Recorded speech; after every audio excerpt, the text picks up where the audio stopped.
As in Utah, when I was a boy, we were the anti-nuclear capital of the world. I was an autistic kid. My father was a drafted United States Marine, an incredible man. I come from an incredible family. My uncle stood on Omaha Beach on D-Day. I grew up on a huge ranch out by the lake. He was a beautiful, incredible person. He was at Pendleton, combat ready, and they were human guinea pig. They were marched into the trenches in Nevada. They're called atomic veterans. He nearly died at the blast. Between 1951 and 1968, we had 300 open-air tests. Well, as different scientists started to write about this, Wallace Stegner was at the University of Utah at the time. I got to know him. Edward Abbey was hanging around there. I got to know him. I got to know all these environmentalists, and I was an environmentalist, and it was a passionate, intense subject matter there. All nuclear fighters, all hands on deck, all hands on deck, all hands on deck. All nuclear fighters, all hands on deck, all hands on deck, all hands on deck. They'll be calling you a radical. Gate 311, whatever you want to call it. I call it Pacific genocide, whatever. It's fucking giant conspiratorial across all demographics. All nuclear fighters, all hands on deck, all hands on deck, all hands on deck. They'll be calling you a radical. All nuclear fighters, all hands on deck, all hands on deck, all hands on deck. Gate 311, whatever you want to call it. I call it Pacific genocide, whatever. It's fucking giant conspiratorial across all demographics. They'll be calling you a radical. May God have mercy on all of your souls. Nuclear power was evolving. We were promised, oh, this can't happen. It will never happen. We cannot have a meltdown. Well, good morning, Pacific genocide. Carry on, my wayward son. Wow, you should see what I'm looking at today in northern Utah. We have an endangered species, and a very endangered species showed up last night. Snow. And I mean, you know, we're famous for our powder because the storms come across the Nevada desert and dry out. They pick up a little bit of moisture on the lake. We call it lake effect, and then it dumps across the magnificent, spectacular, grand, mighty Wasatch that I live on the foot. I live on the ancient lake floor, 4,400 feet. The mountains come jump up to 10,000, I mean right here, right now. The floor is flat as flat from the ancient lake down the middle, and boom, they rise up. Well, there is no lake. There's no, I mean, the lake's so low, it's the powder of the powder. It blew across here, and the wind is blowing, and I'm telling you, and I've lived here my whole life, and I've been around a lot of places, it will literally take your breath away. You're talking some of the most spectacular vistas on this magnificent earth. It is so incredible because the wind's blowing across. Here we go. So the wind's blowing across in dramatic fashion, and the snow's whipping across these grand, magnificent peaks. You know, and you know how the trees get coated, and the wind's blowing, because we don't ever get to see the blue skies anymore in the western United States. You know, October's really famous for our blue skies. That's why I like to go out and shoot that video of the jetty every year. We don't get that anymore. Skies are not blue anymore. We don't get blue skies anymore because the western basin is so dry. It's so dry, and so it's full of dust and toxins and pollution. So it just doesn't happen. So to be able to see the white against the blue, which I'm telling you, wow, wow, wow, wow, wow, wow, wow. Well, I live out there. I live out in the boondocks, you know, because I'm a native. We talk a lot about Thanksgiving and the natives today and how disrespectful and disgusting us Europeans, well, all of us here. I mean, America, my turkey's bigger than your turkey. You need to speak American. Oh, you mean that guy from Italy that spoke Italiano and Spanish? Sure never spoke. Think about that. First they called them Indians because they thought they were from India. I mean, how racist, I mean, disgusting. Now, I'm going to wear my red feather. I have a red feather sent to me by the Cherokee. For real. I didn't get it very long ago. but they sent it to me, and you know what it takes to get a red feather. You have to be wounded in battle. So I'm going to wear mine, and I hope that the Euros at the feast don't give me a disease. Oh, they already did, called leukemia. So we replace, what's a group of crows called? A what of crows? And if you don't know, Google it. What's a group of swans called? If you don't know, they're called a symphony. We replaced, you know, right as Fukushima happened, I got videos of the tundras here. I mean, right here where I live is the Northern Flyway. Right here, behind my house, right where my house sits. Right up on the bluff, above the greatest resting spot for migratory birds on the face of the earth, drained off by a corporate welfare farmer who calls himself a Christian named Terry Gibson, a hardcore criminal whose mother just passed away, my neighbor, leukemia. He doesn't care. This is the arrogant of these fuckheads. Straight off the marsh, illegal. There is no longer right. Not in this country. America, Vespucci. My turkey's bigger than your turkey. So then they made them Native Americans. Now think about that. Native Americans. America's named after America Vespucci, that guy born in Florence, who worked for the Spanish Queen. The mass murder, rob, and pillage rape so they could get more gold. Don't you love it how everybody, let's go back to the gold standard. We want to go back. Who invented the gold standard? It's amazing.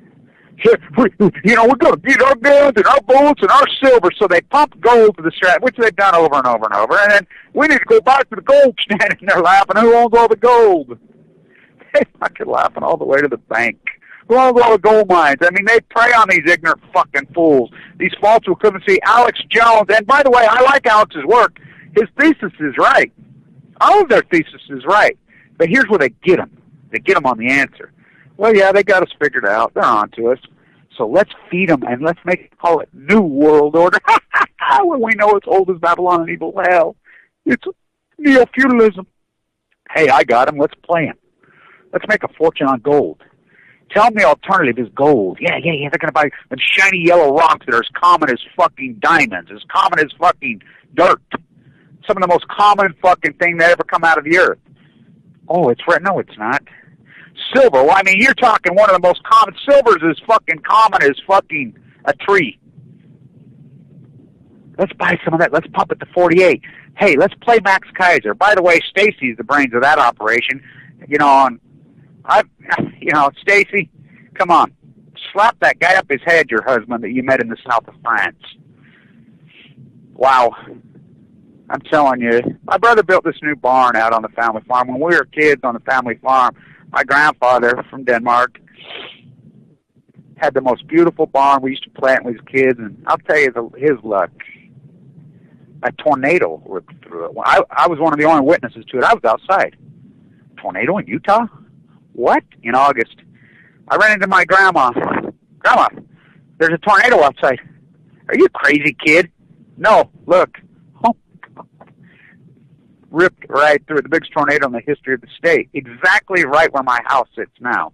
The natives will tell you about that energy that got in me. So then my aunt and uncle up there in Nessa, Oregon, sugar beet farmers, were killed in a car accident a few days later. His life was over. So my brothers rebuilt this barn. It's just whatever, out on the family ranch. But I'll show you some videos and some things. Oh, my God. What spectacular views. The mighty Ben Loma and the mighty Mount Ogden. It's very exciting to see this because, we haven't seen it for a couple of years now. The songbirds come out when it snows like this because I have my feeder, and we're so famous for our birds here. John Brown, everybody wrote about the birds here. I mean, incredibly famous for our birds, but they're all going away. They're slaughtering them all. They killed them all. I killed the last jackrabbit here. Big, beautiful ears. They were everywhere. On accident. I was protesting out the Energy Solutions, Westinghouse's Moxie secret fuel plant, and he jumped right out in front of me, committed suicide. Then I got a really great picture of this beautiful yellow and black meadowlark who dove in front of my car when I had leukemia out at the protesting Energy Solutions and lodged in the grill. Then I got a seagull I was out there posing, and he dove in front of me, and he was in the grill.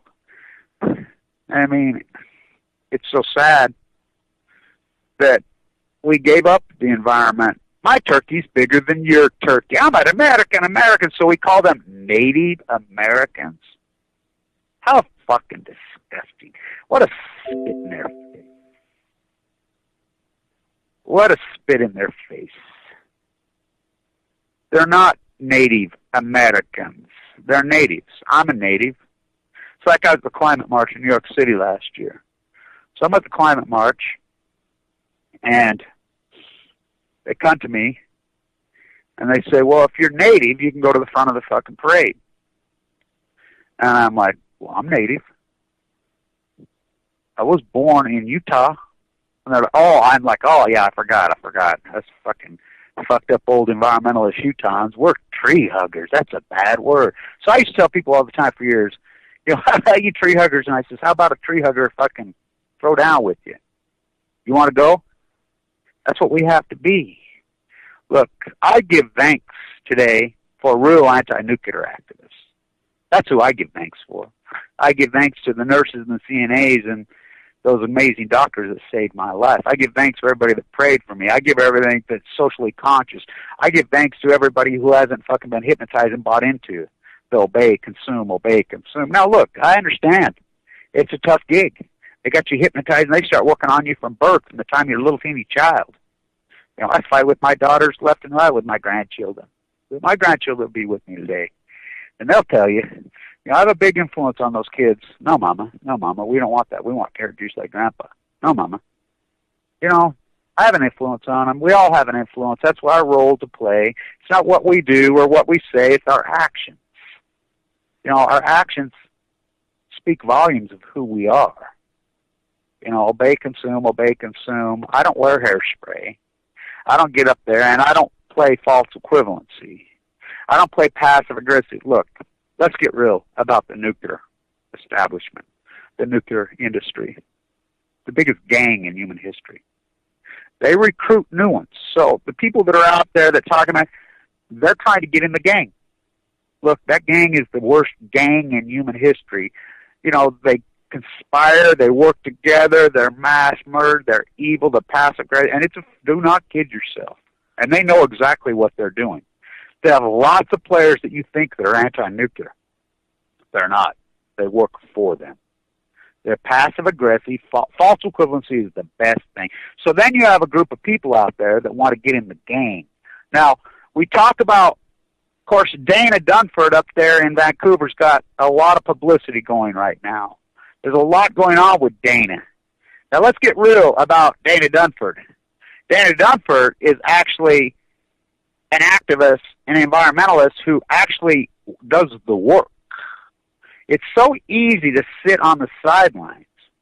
I mean, that guy's been up and down that water, and, if it wasn't for me, there would have never been no boat he would have gone. By the way, the boat, the deal was supposed to say post-ignorance across the side of it, but I'm very proud of Dana's work. It's been hard for him. This guy in a wheelchair, he doesn't have money. It's like me. I think it's so amazing what he's done. And I don't talk to Dana. I don't know Dana. His gig's his gig, and I think he's a very smart guy. And I think he knows exactly what he's up to. I know he knows exactly. He's smelling skunks out of their holes. He's a smart fucking dude. You can see it psychologically. He really is smart, and he really has baited. He's played rope-a-dope with them beautifully, so he did that piece on the Daily Mail. He smoked those skunks out of their hole with their uranium mine. He's smoking a lot of skunks out of their holes right now. It's beautiful, I think. I call it, it's an incredible litmus test. Now, what he did, whatever, I have no idea. I still don't understand where he broke any fucking law. I really don't think he broke one single law, but that's not me. I don't live in Canada. I'm not one of the Queen's royal fucking subjects. I live in the United States of fucking America, Vespucci, and we have the First Amendment of the United States Constitution. I'll say whatever the fuck I want to fucking say.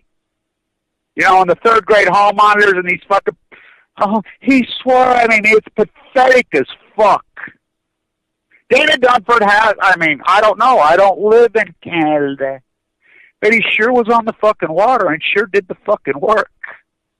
You know, and the people, the small group of people that sponsor his activism are the same people that sponsor my activism. You know, Lonnie and, you know, a few people out there. I mean, this is a symphony of swans. And they want to be the group of crows? What an insult to freaking ravens. The raven. On a midnight dreary, I ponder, so weak and weary. On Balco. I mean, it's amazing to stand on the truth, what we're up against. It's amazing how America Vespucci has gone. When I was a kid, it was not that way, especially in Utah. I mean, what a great group of counterculturists were here.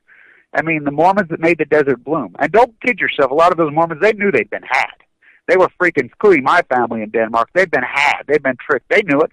They pushed handcarts across here. They're fucking at the bottom of fucking ships, fucking coming over here, and they get to this fucking desert, and they're like, what the fuck? These lying fucking polygamous fucking perverted fucking sex freaks. Fuck you.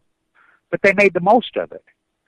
I mean, the American romance here in Utah, and I'm going to write about it. I've got, you know, that's what I was up to before I got leukemia. You know, people want to group it to so-called Mormonism, which Mormonism, do not kid yourself. Fuck, what a fucking gang of fucking criminals this has evolved into.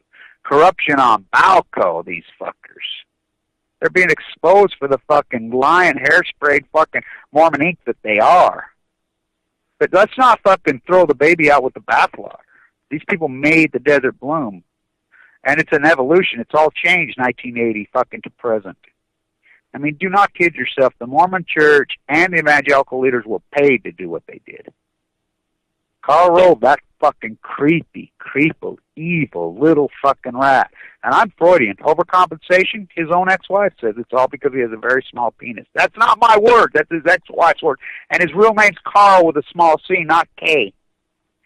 And everybody says, oh, he's a genius. He fucking, you know, revolutionized he ruined the Republican Party for time and all eternity. Not my words again. Dwight Eisenhower's daughter's words.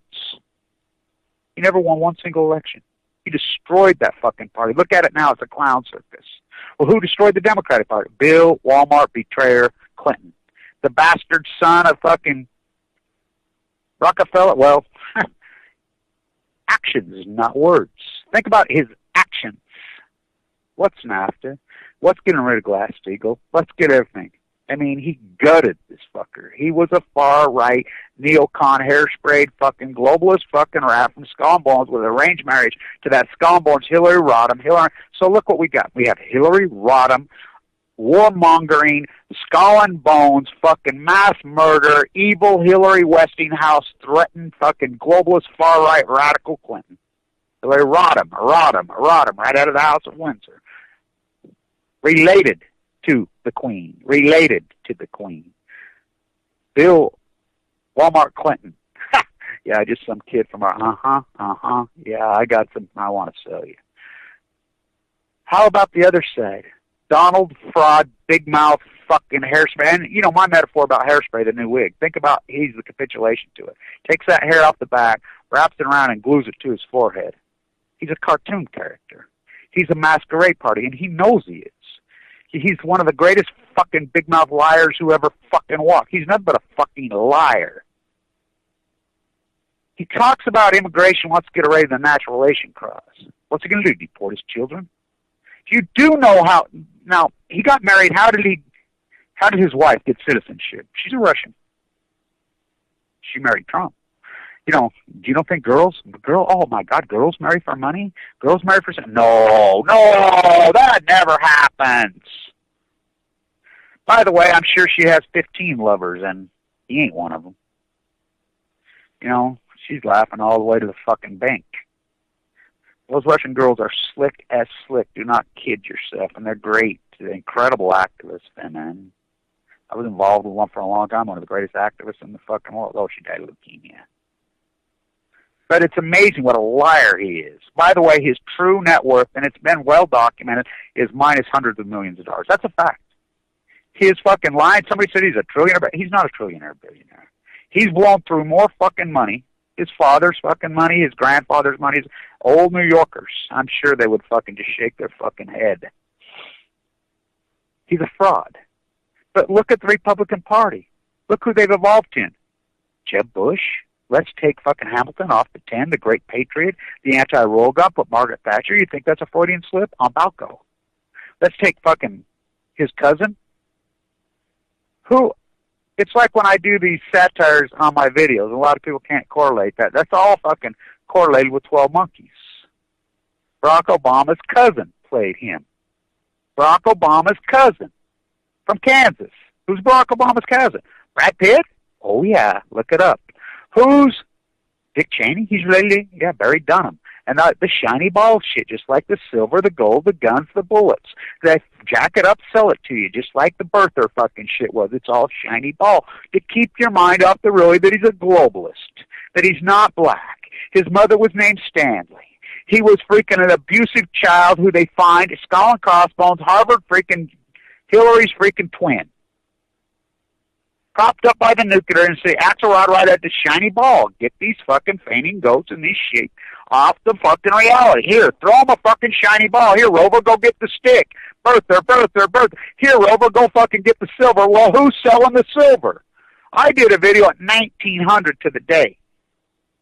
And I'm still not speaking to those asshole friends of mine who I used to manage their portfolio. That's what I did. I hedged portfolios. I did a lot of things. I managed wealth for a lot of private institutions, the Long Association, a lot of different ones. These fuckers drank the Kool-Aid so hard. I'm like, really? You dumb fuckers? As you know, Tesla paid for my bone marrow fucking stay in the acute bone marrow test line. Well, part of it. I shorted silver at 47 videos to show it. It just shows you America doesn't want the fucking truth. They don't want money. They're degenerate. I mean, they're right there. Plain as day. Hey, silver's 47 today. Buy the triple leverage. Even told you exactly how to do it, whatever. Gold's at 1900. Get out of gold and buy Tesla at 14. Right there. Right there in your face. They don't care. They don't want it. No part of it. I sold it, to get into the bone marrow transplant. Paid it. Broke me. Good. Whatever. Start over. It's amazing how Cassandra-like I've fucking been through this fucking journey. I started talking about it was going to genocide the Pacific Ocean in the first fucking day. I started talking about it, and so here's Dana out on the water, and I don't know where he came from, whatever. I don't know his background. I don't give a fuck. But I do know that he went out of the water, and when I was in Canada, and Palco, who was dying, Palco had a death sentence on him. Palco had fucking leukemia, had a fucking bone drain. And I'll tell you something about Palco, and I'll put it in a book, whatever. He came out of the fucking industry. He says, I quit the fucking industry when I got cancer. He worked inside the nuclear industry. He worked for the energy solution. He was in there. He was trying to clear his conscience before he passed. He knew he was dying. There was no hope. He was in the fucking morphine clinics fucking because he had carte blanche to the morphine clinics because they knew there was no healing. He had a bone disease that he was dying, and he knew he was dying. He couldn't do it anymore. So he asked me. The deal was we're going to set up his fund, whatever, and didn't happen because he moved his money elsewhere. He moved his money, and that's where the money went. The money went to buy Dana the boat, which Jeff wanted to do that, willingly did that. Thank goodness he did it, because that work is historic. And if it wouldn't have been for Jeff Palco, that work wouldn't have happened. He asked me, Kevin, what do you think? Instead of this money going to you, should that money, because I want to leave it to fight the nuclear industry. I want to fight. They're evil. They're the ones that killed me. I worked in it. I want to. Do you think I should buy it? And I said, that's your decision, Jeff. More power to you, brother. So that's what he did. And Danny took the boat, and he went out on the freaking water, and he documented it. And it's so easy for people to sit in their fucking, not even their glass houses, sit on their fucking, the wannabes trying to get into the club. By the way, all these people that have radio shows on UCY TV, it evolved from Jules Stan, who started this. And, and I'm the one that freaking opened the door to them on that, and Jules and Christina Radchick, from the early days. Christina and Jules got together and would do a show in the early days. And, they knew me. I was screaming, ranting my head off from the depths. So I'd be their guest guy on there lots of times. And that's how this all evolved. So you get people on there, and people want to say they're trying to get in the club. They want to be in this softball hairspray club that Busby's in, Arnie Gunderson's in, all these people in. You know, more power to it. Look, they can say whatever they want. But I've been at this a long, long time. A long time. From the time in the 60s. I was raised by the greatest freaking human rights activists in human history, including my father. What an activist he was. Oh, my God. You know, Kerry Dixon. You know, down there in Oklahoma. You know, the Stop Black Fox. I mean, think about her, right? When we won, and we won a lot of battles in the 70s. Oh, we won a lot of battles. You think it was done with passive-aggressive, hair-sprayed freaking bullshit? Oh, hell no, it wasn't. It was intense. It was radical. Oh, my God, they were intense. They knew that the passive-aggressive false equivalency is the nuclear industry's best plan. Why do you think we've lost since 1986? And we've lost. Do not kid yourself. We lost every battle. Because they talk like this. Now, let's check the weather. It's outrageous. That's called false equivalency. False equivalency is their very best friend. Now, are these people paid to do it, or are they just doing it willingly? Well, there's an incentive. I mean, come on, Gunderson makes freaking how much money? Call him up. Call up his foundation. First thing, and boy, do I know, I've known him for years, and I've known what he's up to for years, and he's surely not anti-nuclear. Chris Busby, he's surely not anti-nuclear. Helen Caldicott, she's not anti-nuclear. I got news for you. She's not. Not my words, her ex-husband's words. I try to explain this to the newbies that come into this. They're like, oh, no, you know, don't get me wrong. I think Helen's done a lot of great work, and I really love her as far as her rants. And she's a doctor, and when she goes off on the anti-obey, consume, the ignorant, you know, the American populist thing, you know, she gets it. But when she talks about nuclear power and energy, she backs right on down. Because, in her words, it scares her investors. You heard me, investors. She's an institution. She was a second-hand movie star in the 70s when we were doing all the dirty work. The dirty work was done by those incredible activists that raised me. That won. Oh, my God, were they intense. Wow. So that's what the people, look, it's a gang. So the gang recruits young, naive people that have come into this. They recruit the naive and the ignorant, just like the Bloods and the Crips. You know it's wrong, but you just want to belong. So they recruit them, and they get sucked in. Then they become the gang. Is there money involved? Oh, hell yeah. There's all the money in the world involved. You know, so it's a tough gig. So to stand up, look, think about the alternative. You get in the club, they probably can make you rich because of a thing called Price Anderson. The nuclear energy has all the money. They opened the faucets at the Manhattan Project, and they never turned them off. Never turned them off. Look it up. Look it up, the subsidy for nuclear. Look it up. That's just on balance sheet. That's not the military fear complex. It's not the money they get from the IAEA, which completely hijacked the UN. Remember, the UN was called the Atlantic Conference, sheltered by the sea. No royals. Remember, that was the deal. No royals. Oh, but FDR dropped dead in April of 1945. So it's all back. They hijacked the UN. In 1959, the International Atomic Energy Association got veto power. Now, I want people to very much understand this. The IAEA and the IOC, the International Olympic Committee, are the exact identical people. For real. They're a gang. Now, when the Olympics was here in Utah in 2002, which is considered the most corrupt Olympics in history, you know, I know the guy well. She lived right over here by me. You know, he exposed a lot of it. He had to step down, and Mitt Romney, that criminal, come in and took over. Which it's been well documented, the most corrupt Olympics in history. And how it works is they bribe these people, paying cash. So use the taxpayer, you build all the venues. You pay for the stage just like the NFL. You pay for it all just like the NCAA. You pay for it. The taxpayer, they don't put out one dime of their own money. These guys, you know, to promote their so-called city, which is outrageous, they have to give them bribes. I mean, cash, huge, gargantuous bribes, which it's been well documented. That's exactly what happens. It still works that way. Then they roll in and they have a contract with NBC. Now, who's NBC? Nuclear Broadcasting Cartel. The Nuclear Broadcasting Cartel is owned by General Electric. So the cartel has the contract. It's a multi-billion-dollar contract that funnels right to these same group of freaking mass murderers. They have names and addresses. I've gave them out many times. I've been right in their face at the IAEA in Vienna.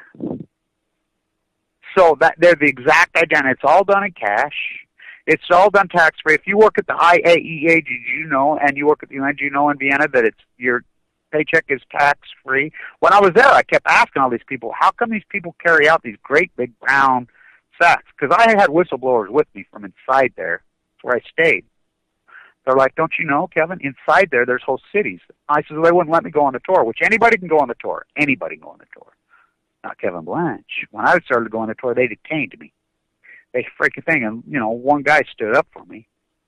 A guy from Poland stood up for me, the head of the freaking security. He stood up for me, or who knows what would have happened to me. They detained Sandra, you know, but he stood up for us.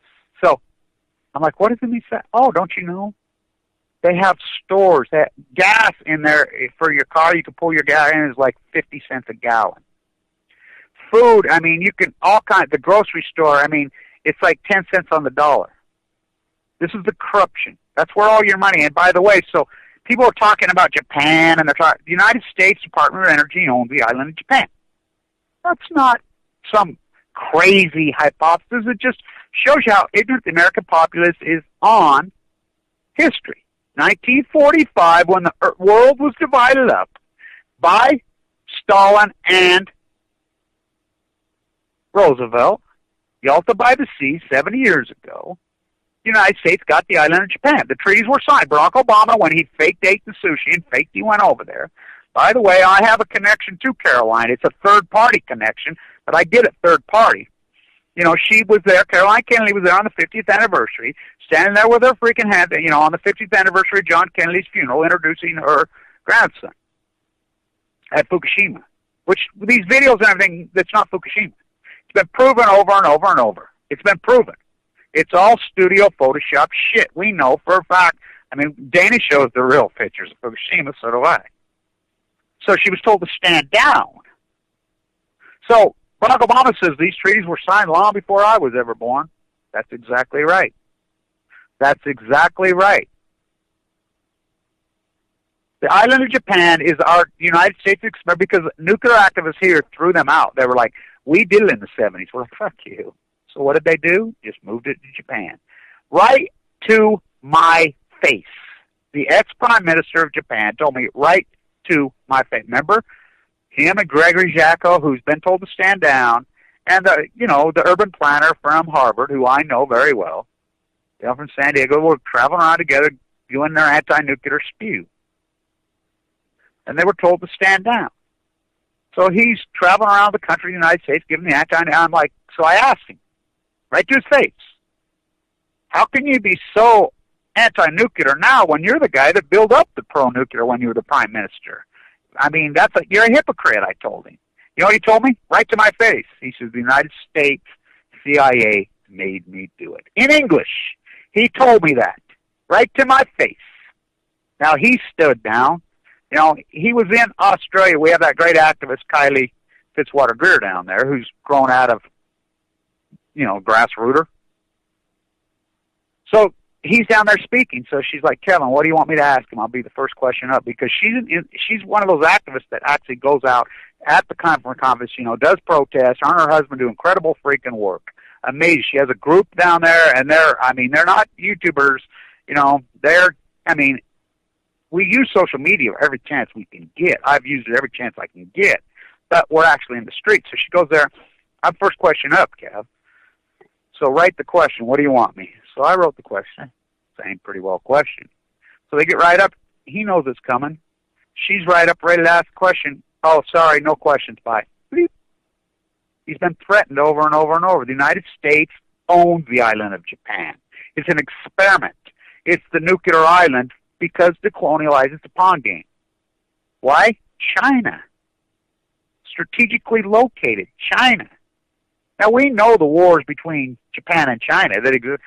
Come on, let's get real about the Japanese. Let's get real about the Japanese. They consider themselves the elite. Not the Japanese people per se, but I'm talking the shoguns, the royals. They consider themselves the imperialistic, freaking elite Asian people. They are the Aryan nation of the Asian. what they did to China, what they did to Korea, what they did to the Philippines for decades, millenniums, is beyond horrific. Beyond horrific. Let's talk about the Bataan death marches. I mean, the American freaking prisoners of war had to sit back to back, naked, freezing to death, forced to mine, whatever, just because when they died of starvation, other prisoners would slit their throats and drink their blood so they could stay alive. What they did was, and it wasn't the Japanese people, they had no clue. It's like any other war. It's royals fighting royals. Teddy Roosevelt won a Nobel Prize, a real Nobel Prize, before the whole Nobel Prize thing was captured. Now let's think about that institution in Sweden. And I've been in Sweden, and I'm telling you, they are Nazis in Sweden. They are Nazis. There's a reason the Danes and the Norwegians say that about them. Do not kid yourself.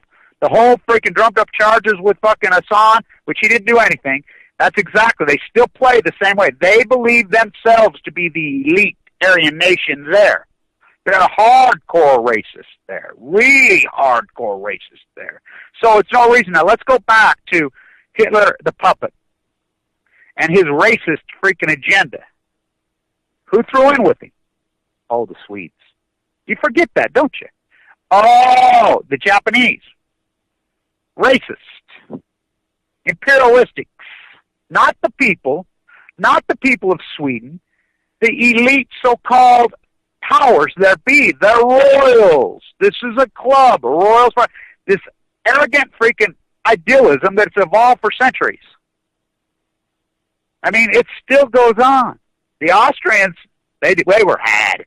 They were had. Hitler was a puppet. By the way, it's amazing. They're the only ones that really learned. Boy, do they get it there. Boy, do they get it there. And the rest of them, because the United States, the Queen colonialized. Look, we talked about British colonialism, and it ended in World War II. That was the deal. It was all over. World War I, II. You know, Yalta by the Sea, the Atlantic Conference, right? What was Stalin's first words when he found out FDR stripped dead? What did Churchill use to poison? Now, let's remember Churchill, who came out of the SS. Churchill used to, any political operatives that went against any of these powers, he was the guy that teed them up, fake charges. He had people executed. He had people thrown in for fake crimes lots of times. That's who he was. Out of Scotland Yard. He worked for Scotland Yard. Now, he was a brilliant guy. Don't get me wrong. He was a genius. He was an alcoholic freaking being. But, you know, I go back to FDR all the time, you know. FDR, they had it with these fucking laws. And it was an evolution clear back from the American-French Revolution. Delanore's, Franklin Delano, you know, the arranged marriage, it goes clear back. They were Hamiltonians. You know, the French Revolution, the American Revolution were in symphony. They were anti-royal. So anti-royal that in France you even spoke a war, they rounded you up and cut your head off. You know, people say, oh, these attacks, Paris so bloody. Are you kidding? You know nothing about France and nothing about Paris. They got a long history of blood in the streets there. Get to you 40 people a day and it goes on and on and on and on and on. They changed the calendar. It was a 10-day calendar. They changed it all. It was anti-royals. The American Revolution and the French Revolution were in symphony. It went on, clear all this. So we have Wallace, the socialist, who was the VP for 3 terms. What? A president was freaking president for 4 terms? Yo, there's no Constitution freaking that says, it doesn't say in the Constitution you're going to be 2 terms. It doesn't say that. Now, there's been so-called amendments that dance around that issue. You know, the Constitution's been amended how many times? You know, this is my trick question used in my class. You know, officially they'll say 27, but really it's 18. Really it's 17 because the first 10 were done at once. It's called the Bill of Rights, which mission accomplished. They got rid of that with Patriot Act. Patriot Act's an illegal act. Not my words. William Tribe, the professor at freaking Harvard's words.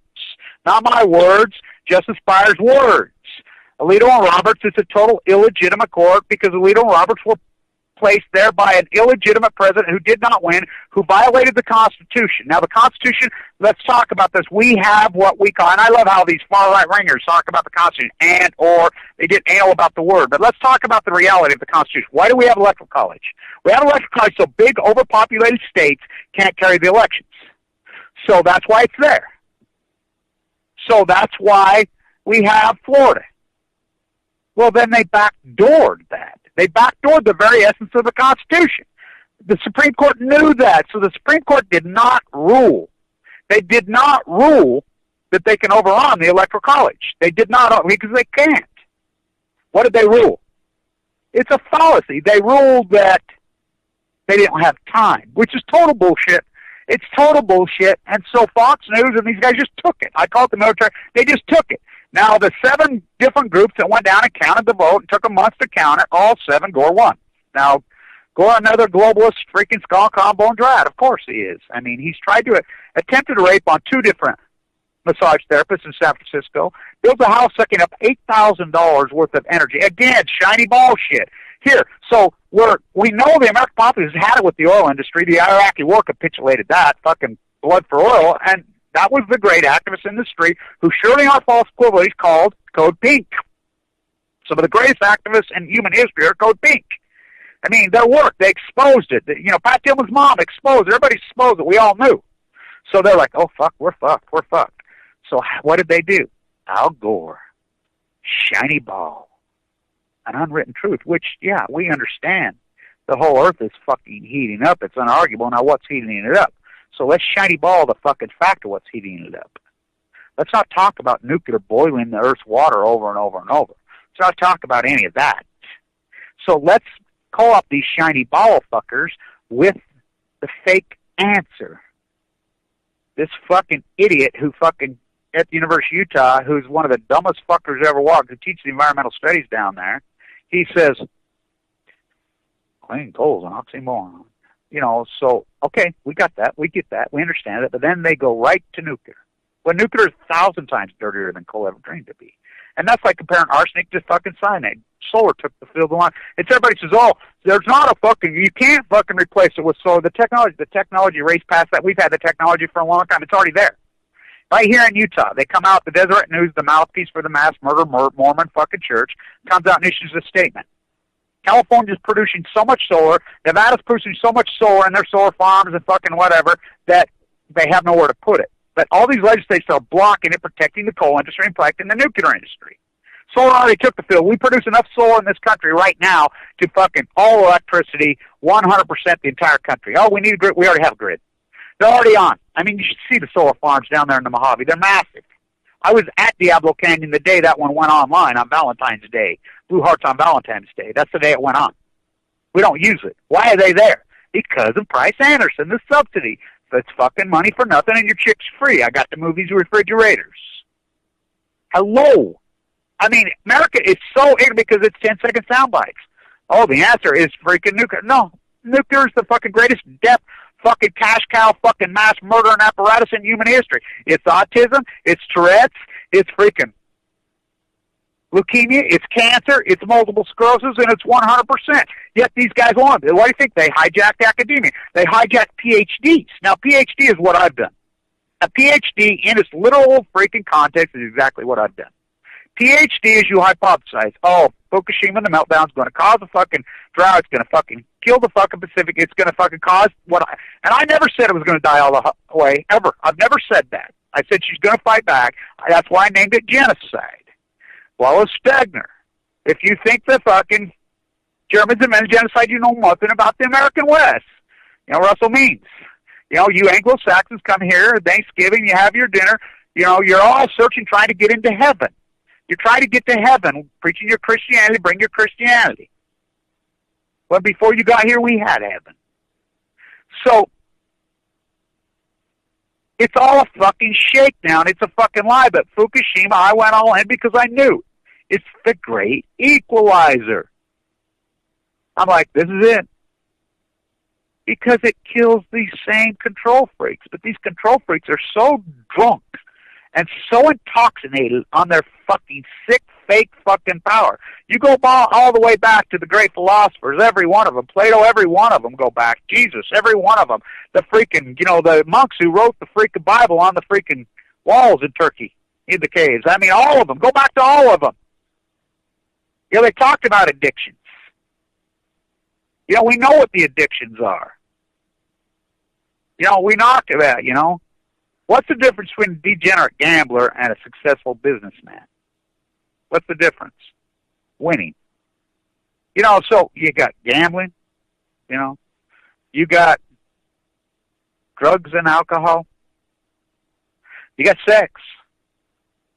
But what's the most evil of all? We all know what it is. Power. They're intoxicated with that. We just feed it to them. We feed it. We create these fucking monsters from fear. It's fear. We're willing to give up every fucking pay. We're willing to fucking work, not 40 hours a week, not 60, 80. We're willing to impoverish. We're willing to enslave. We're willing to fucking just hand over our fucking happy, good lives that we had in the 50s, 60s, and 70s. When Dad worked 40 hours a week, one person in the family worked, full medical through the company. Fucking labor had all kinds of power. We had a fucking beautiful fucking no debt. You know, 94% tax fucking thing. No inherited wealth. We did not believe in inherited wealth. We're like, fuck this. We're the anti-royals. We don't believe in royal families. No royals, fuck that. They got it all back. 1980 president, they got it all back. It's not going to happen, could happen, would happen. Mission accomplished. How'd they do it? Fear. Pay the Dragon Slayer. Colonialism never stopped. He dropped dead. So where did they find this fucking rat Truman? Fuck. I mean, you always go back to presidents and their wives. And really, that's how people was. And there's very good social science that is done on this. It's so true. You know, the wife. You know, George Bush wife comes across as very elegant, very sophisticated, very class act. That's how she comes across. Now, is she? I don't know. Barbara Bush comes across that way. You know, they all come. Now, the aberration, Hillary don't come across that way. I mean, that was the turnoff. But you go back, a lot of these first ladies were incredible. Amazing women. My dad used to say it all the time. Fuck, you want to know everything about a guy. You want to know everything about a fucking dude. You don't have to ask him. You have to watch or anything. Check out his woman, his wife, his girl, his mate. Not just what she looks like, who she is. It says everything about the man. So fucking true. People know, and it's true. Well, what about Truman's wife? Oh, my God. Oh, my God. What about Abraham Lincoln's wife? Whoa. He's the aberration to this. He was an amazing man. An amazing man. He's the aberration, and he knew that she was so fucked up. You know, she was mentally ill. You know, we had a mentally ill first lady in the White House. Fact, it's unarguable, it's undocumented. Was Truman's wife mentally ill or just psycho? She was a psycho. And so was he. That's why they placed him there. That's why they put him there. How do they, right before the fucking election? I mean, you got a 3-term VP socialist named Wallace. How the fuck do they know right before FDR dies they get him out and fucking play? Because they captured the DNC. Truman talked about it. They captured the DNC. Now, the bomb, did it have to be dropped? Fuck no, it didn't have to be dropped. And we firebombed the fuck out of them all fucking over there. Why didn't they kill the royal family? Why didn't they kill those fuckers? Because it's a club. I think FDR would have killed the fucker. I think he would have. And I don't, I don't know, but I don't think, because let's go back to J. Robert Oppenheimer, that genius. They didn't ask him to run the Manhattan Project. They told him. And there's a reason it was in New Mexico, because that's where he lived. That's his family. He was an environmentalist. He used to go on those fucking rides. The genius. He said, drop a scare bomb. We have it. Scare them. By the way, who was one in the heavy water trying to develop the nuclear bomb for the Nazis and Hitler? Oh, the Swedes. Remember? It was that Norwegian. We went in there, boom. And by the way, I learned this from my doctor. My doctor named Finbo. And I'm like, what? Finbo? Big, tall Dane. You know, like me, I'm a Dane. You know, we're Danish. Danish philosophy. And I'm like, he says, well, right after the war, don't you know that everybody in Denmark named their children after the Norwegians? Because we were so happy. Because they stopped the Swedes from helping him. They fought back. We couldn't. They plundered and pillaged us again. That's how my family got here. My great-grandmother, whose name was Mickelson, came with a little boy. He was 10. I'm like, what the hell? When I was in Denmark, I found out why. The Prussians had invaded again, and the men were all killed in northern Denmark. Pillaged again. This is all history repeating itself over and over. It's like the situation in Turkey. One thing, people know this, and political theater knows this, and war freaking colleges, they all know. There's one fucker you don't want to fight, and they've always known that, the Turks. They're the last fuckers you want to fight. That fucker's been fucking winning wars for thousands of fucking years. They fucking been in wars for thousands of fucking years. They're more sophisticated in fucking war than anybody on the face of the earth. Oh, you don't think the Prussians know that? How long they been going at it? Oh, they know. They know. So in World War II, the Russians lose 28 million soldiers. How many people? I mean, they came off the Russian famine. It ties in. There you go to Chernobyl. You know, the Russian famine that happened, you know, in symphony with World War I. It all goes back in Crimea when Campbell had his telescope there trying to prove that light bent for Einstein's theory, and they seized it. Yeah, that guy from California. Right as World War I, they took it, threw him in jail. You know, he was in the Gulag. Campbell was in the Gulag. And then when he represented his data in the fucking tiny fucking penis fucking royals would have to take credit for everything in fucking wax in England, he presented his data. They had to have an eclipse from Oregon. He didn't have the good equipment because the Russians took it when he didn't have as good equipment. But this peace activist, who knew Einstein just because he was a peace activist, what was his name, Eddington? Wasn't he a Quaker? He was down in Australia. And so right as they're presenting, I mean, the timing's unbelievable, as right as they're presenting the data, and Campbell's data says, oh, it doesn't bend, he's wrong. And he says, wait a minute, I have better fucking equipment than you. Right then. I mean, this timing is unbelievable.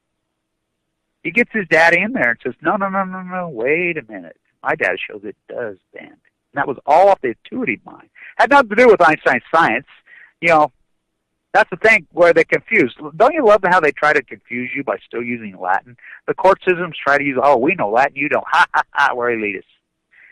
You know, that's where the equation, I mean, the equation is so simple of an equation, but they hurry and throw that C in there. So that confuses me. That's the Latin word for speed. So, it bends. He had a fucking dream, intuitive mind. He was a genius, and he talked so much about the intuitive mind. Over and over and over. Yeah, he walked around with no socks, married to his own cousin. Yeah, that's right. Einstein was married to his own first cousin. He used to get lost in Princeton. He would call the secretary. The first time the secretary would hear him call, say, thought it was pranks. Hey, this is Albert Einstein. I'm lost. What? Where are you at? Just, you know, a block away from the university. I can't find my way back. Isn't that how those kind of minds work? He said, so it bends. He becomes the most famous man in the world. He's living on Long Island. He gets a fucking visit from a guy, one of his friends. Remember, he was Jewish. Remember what was going on to the Jews at the time. His own family. Remember what was going on. They were being genocided. Who taught him how to genocide? The Californians. Stanford taught him genocide. Yeah, that's right, Stanford. Kill big ones, little ones, fucking bounties on their ears, clear to 30, stuff them, put them in the fucking museum in fucking Teddy's house.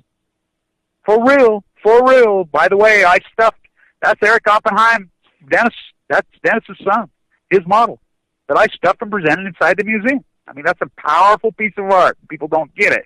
They don't get it because it's who, where, when. And there's like a metaphorical significance to this conceptual art. They don't understand it.